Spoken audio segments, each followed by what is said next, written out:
The Lenovo Legion Y25 that we've got behind me is among one of the cheapest 240Hz IPS panels that you can find out there on the market. The question is it actually worth it? Well, don't worry, you're in safe hands. I'm someone who's reviewed in excess of 175 different monitors and is also a hardcore competitive gamer. I'm Global Elite on my main and Supreme on my Smurf. Now, before getting into this review, if you do have social media, I'd very much appreciate a follow on Instagram and on Twitter. And if you're interested in keeping up with the latest news or reviews on electric or hybrid vehicles, do check out Totally EV. Your support would be equally appreciated. So how cheap is it? Well, it's £300 in the UK and around $300 in the US. The locally link in the description below, by the way, will take you to your localized Amazon store, and also down in the description below you'll find some alternatives. Now, the monitor itself, other than being a 240Hz IPS panel, is 24.5 inch in terms of size. It's also got HDR capabilities and also has got AMD FreeSync. Now, in terms of display inputs, it's got HDMI 2.0 and DisplayPort 1.2, which are plenty enough in terms of their port variants in order to carry over a 1080p signal at 240Hz. Now, elsewhere, the monitor has got a nice sort of design to it. It's a little bit different from some of its competitors, and what I really love about it is actually the fact that it's got front-facing buttons to access the OSD. I can't stress how rare this is, but you don't see many monitors that have front-facing buttons, and we'll touch upon this in terms of the OSD section.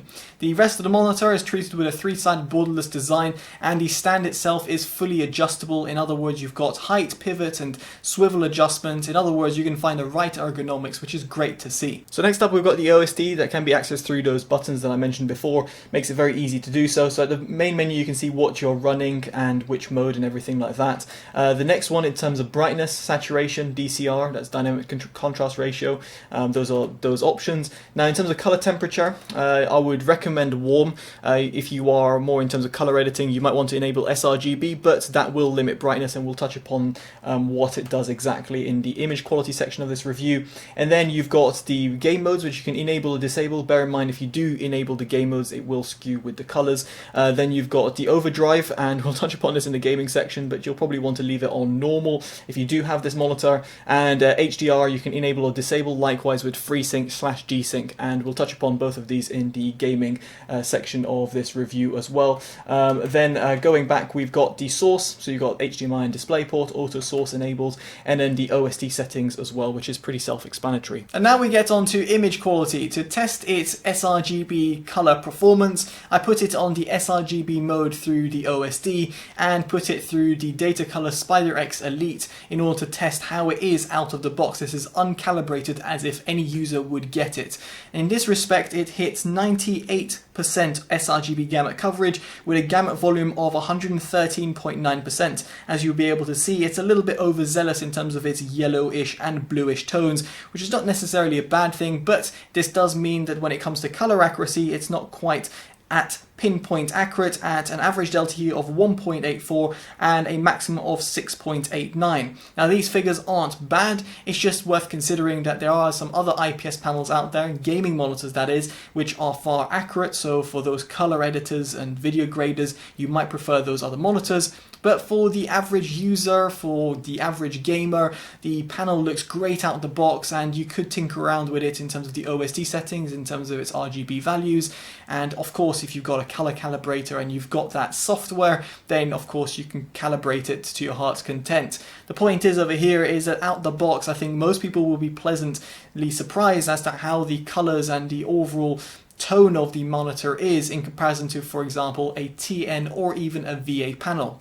The thing worth considering, however, is that a IPS panel has a lower contrast ratio than a VA, and here you've got around 1000 to 1, which is acceptable, but it's not going to compete with VA levels. Now, in terms of brightness, the monitor gets up to 326 nits, at least according to my test, and a minimum brightness of 72 nits. You can boost this figure up to around 400 nits if you enable HDR, so just bear in mind these tests were done in a SDR format. Now if you were to enable sRGB mode, it does cap brightness to around 230 nits. This might be a problem for those people who are playing or let's say video grading or editing in a bright sunlit room, and of course you can't dial the brightness any lower as well, so again this could cause problems for those people. But nevertheless, as I mentioned, if you're not going to be getting this monitor for color grading or video grading, then you're not going to have to really worry about its sRGB mode, because you're probably going to use it on its warm or user mode. Now as this is an IPS panel, it is worth bearing in mind that this does have IPS bleed,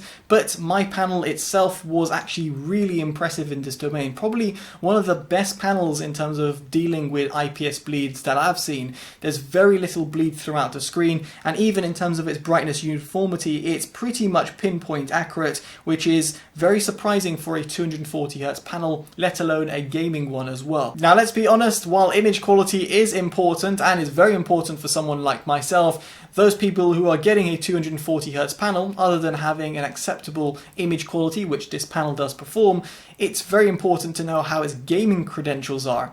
So first off, let's talk for, let's say, more casual gamers, and that's really to do with FreeSync and G-Sync. Now in terms of its FreeSync, I can't test it, but for G-Sync connected over a DisplayPort to my RTX 2080 Super, I had no problems running the NVIDIA Pendulum demo and indeed playing Destiny 2 with HDR enabled. So here I was very impressed to see that I got a bit more of a smoother experience when playing, let's say, Destiny 2, or indeed, let's say, if I was just browsing the web. I wouldn't recommend G-Sync or FreeSync for competitive gamers, because you are essentially capping the amount of FPS that you can get to 240Hz. So while you will get a tear-free experience, competitive gamers like myself will want to disable these technologies. Now there is also HDR, which again is more towards the casual gaming side, because I don't know of many competitive games which offer HDR support. Nevertheless, over here the HDR is not that impressive. Truth be told, it's pretty pointless. If anything, it's really used for maybe console gamers, which I don't really understand the point of, because, well, console gamers shouldn't be looking at a 240Hz panel in the first place, because you're going to be capped at 120Hz at best. So in this respect, HDR was pretty pointless for a PC gamer. I just completely disabled it, and while it did do perfectly fine on Destiny 2, I just didn't find it to be really an enhancing experience, and that's because of its brightness, which is limited to around 400 nits. In reality, if you want to get a better HDR performance, you're going to look for a monitor with 600 nits or above. Alright, now with all of that out of the way, let's get on to competitive gaming. Now first off, I have to talk about the response time, and that's because it's really linked with the overdrive setting. The higher the overdrive setting, the better the response time of the monitor. The problem is this Lenovo monitor really struggles on its extreme mode setting, and that's because it creates a lot of inverse ghosting. On Destiny 2, it's absolutely unplayable, and even in a potato looking game like Counter-Strike, you still do notice a bit of inverse ghosting, which does kind of detract with the overall experience that you're getting.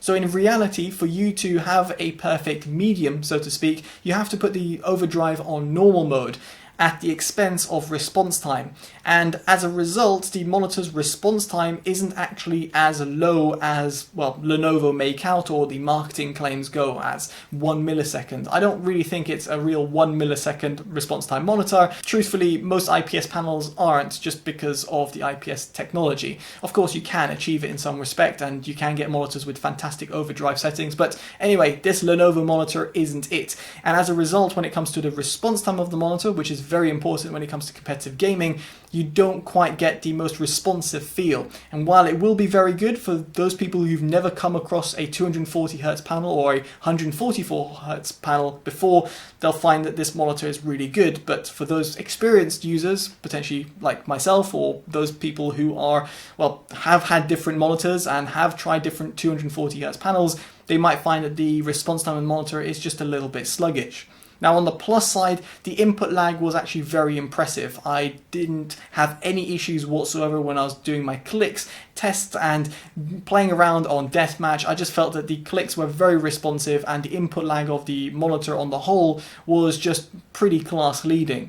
Now of course you have got that refresh rate, it's a 240Hz panel after all, and therefore the 240Hz panel will feel smoother perceivably over a 144Hz panel. So in this respect, for competitive gamers, monitors, you might want to consider it. And this all really leads me on to my verdict. At the beginning of the video, I did promise you to see if it's going to be worth your money, and my honest opinion is, well, no. I wouldn't get a 240Hz IPS panel, at least not from Lenovo. Instead, I would look at the Asus alternative, which is around £50 to £60/$ more, and will offer you a bettered response time, bettered color accuracy, and still give you a class-leading input lag.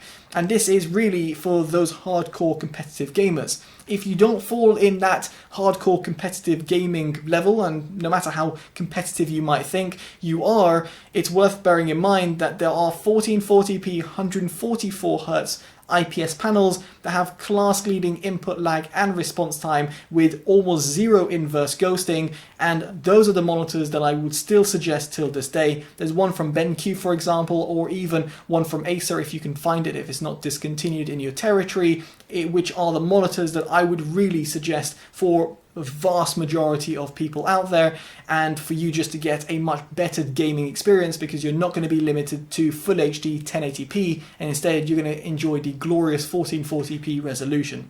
So that's just my opinions and my experience and my thoughts about the monitor. Let me know in the comments below what you make of the monitor, and indeed which monitor that you would actually pick. And if you like this video, give it a like, subscribe to see more from the channel, of course favorite and share to always help it grow.